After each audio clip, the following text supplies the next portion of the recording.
how to hold the brush. This is a brush. There are two ways. First one is called a single hook, with a thumb perpendicular to the stem and the index finger. And then, just as you would hold a regular pen, the other three fingers follow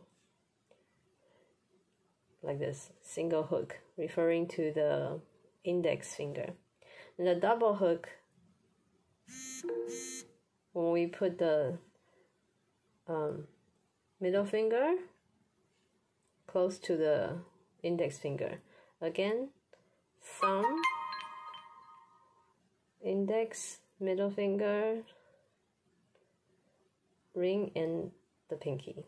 燕压钩格底. With a lot of space in the palm, and the fingers are close. Okay, so this is how we hold the brush.